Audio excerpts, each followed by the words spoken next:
Now, when you're at the appointment, get the info you need to work up your estimate. So go out there and do your job.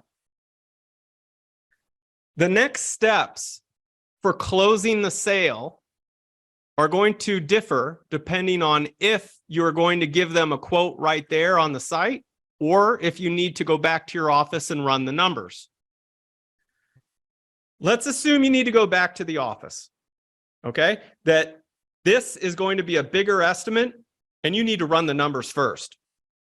Some time will pass and a lot can happen in a person's life to make them change their mind in just a few short days, including other competitors creeping in, right?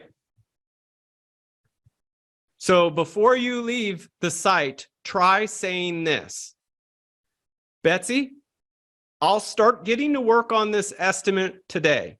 Now let's pretend I send you over this quote and you like what you see. What's going to happen next?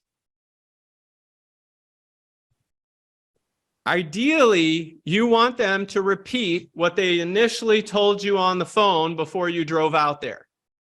Okay?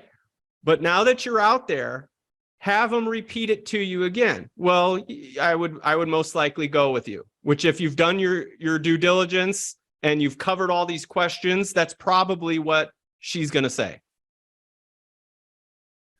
So we're going to wrap up the appointment now.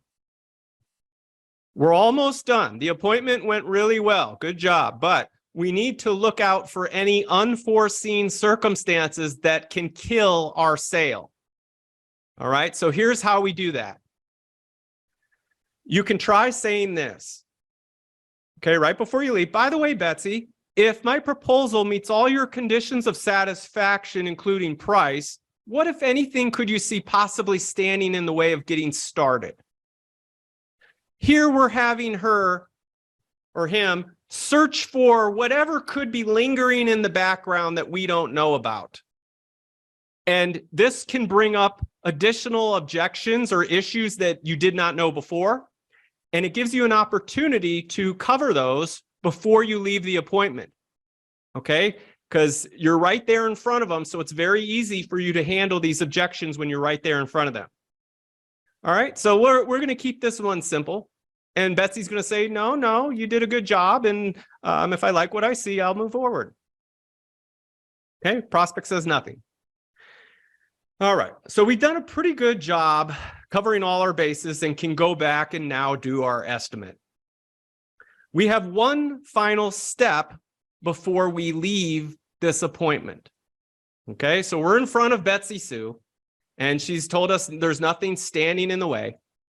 What we want to do is not get ghosted after we send this estimate, which happens more often than not. So how do we handle that?